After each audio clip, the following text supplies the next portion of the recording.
Welcome to a new edition of the Neon Jazz interview series with veteran LA-based jazz tuba player Jim Self on the 2022 CD My America 2. 20 years ago, Jim teamed up with the eclectic and prolific arranger Kim Scharnberg to pay post 9/11 homage to our country via My America, a spirited romp through the classic tunes associated with various times in U.S. history and specific locations. America is truly a different place, much more divided politically now, and sometimes the red-blue ideology seems insurmountable. Enter My America 2, Destinations, the duo's long-awaited, richly imaginative sequel, serving as a reminder of our common goals and heritage and love for timeless American music. We get into all of this and so much more. Enjoy this interview. Great to catch up with you again, Jim. Thanks for taking time out today. You bet. My pleasure. How's Los Angeles look today? It looks to me about it's a little cool. It's like in the 60s, but it's sunny and beautiful. Okay, it always is. Every time I hear that, it makes me feel good coming here from cloudy Kansas City. We recorded Kansas City just for you. Yeah, absolutely you did. And I want to get into that. And there's a real edge to that song. And I'm curious, coming from Kansas City, obviously, we have a pretty good beat on things around here music-wise. What was kind of the idea and methodology behind it? I mean, you got guitars going. There's an edge to it. How did that come about?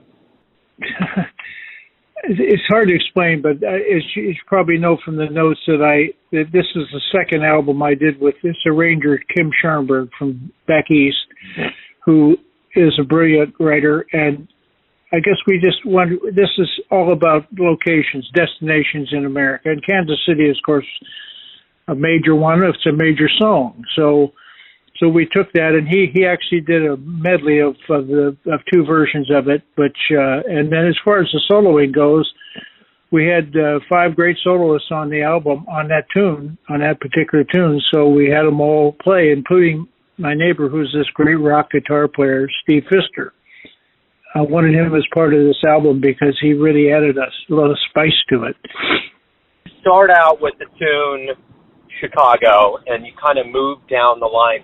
Talk to me a little bit about putting this one together. Like overall, what was kind of the feeling? How does it feel to have this collection of cities together in one volume? Well, like I said, it's a sequel to an album called My America 20 years ago, which had songs like Tennessee Waltz on it, California Here I Come, Pennsylvania 65000 Polka, and it's just a lot of fun stuff. And it was all locations then, too. In that case, was places where I had lived or worked.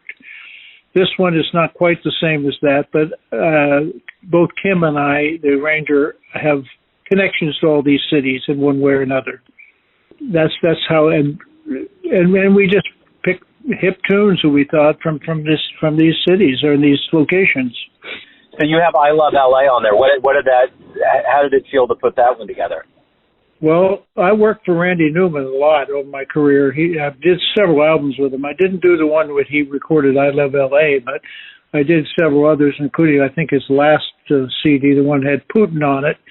And I worked with him in the movies, like on Toy Story and many movies he worked on for years. And he was he is a incredibly accomplished musician, a friend. Anyway, I like the song. It's got a lot of energy, and I do love LA. I've lived here for most of my life, and I love it. It's frustrating at times, but I love LA. So let me ask you this: you have a nice swath of the country on this album here. And I know that I got a good feeling. I felt, because I've been to a lot of these places, I felt kind of the vibe of that place. What were you ultimately hoping to get with all of these songs together? Was that kind of a goal to capture the essence of each of those cities in each song? Not specifically, no. I mean, if it did, it's a good happenstance. But no, we just chose the songs. We know they were great songs. They were all hit songs in their own time. Some of them were back in the 20s or 30s even, but they were hits, and everybody knows them, except for the very last song, which I wrote, called the San Luis Obispo Blues, slow blues. and that's the location. I like to write at least one thing on every album I do, and so that was my contribution to this one. And San Luis Obispo is a place my wife and I have a kind of a vacation home, a condo, and it's just a cool little place. So I wrote a funk tune for it. But I don't know whether any of them are descriptive of the cities particularly, unless that the original composer thought they were. What are you ultimately hoping the listener gets from this album? I know every single project is different, but at the end of the day, when someone puts this on and lets it go through, what are you hoping they get? Well, I hope they get a very positive feeling about our country.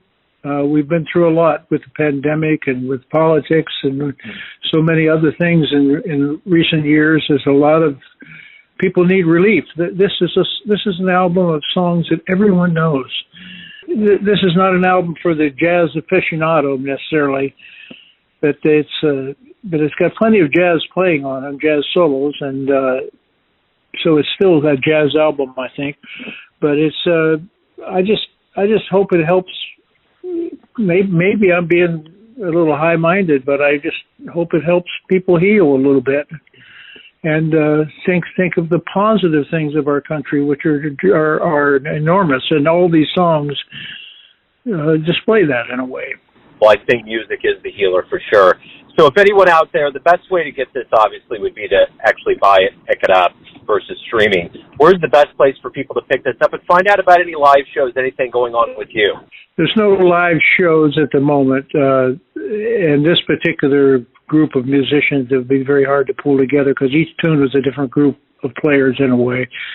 But John Chiodini, who's on this album, is my last three albums are with him. Then you and I had talked with him. We'll be playing occasionally around town, but that's the most I can pull together. I can't afford to book a band of this size, and it's available right now only on my website, www.jimself.com. But January 6th, it's going to be available everywhere, streaming, all the sites. It's going to be available as a physical CD and as a streaming, and that's sort of the market these days. And unfortunately, it's not good for musicians, but it's what it is. It's what where we are, you know. I really appreciate you taking time to talk about the album. I'm looking forward to profiling Kansas City and having your thoughts on it on the show. So thanks again for taking a minute out, and good luck with the holiday season in 2023. You too, man, and bravo to Kansas City. It's a cool town. Oh, yeah, so is L.A. Thank you, sir. Thanks for listening and tuning in to another Neon Jazz interview, where we give you a bit of insight into the finest players and minds in Los Angeles, Kansas City, and spots all over the world, giving fans all that jazz. If you want to hear more interviews, go to Famous Interviews with Joe Domino on iTunes or Spotify. Visit Neon Jazz at YouTube.com, and for everything Neon Jazz, go to the neonjazz.blogspot.com. Until next time, enjoy the jazz, my friends.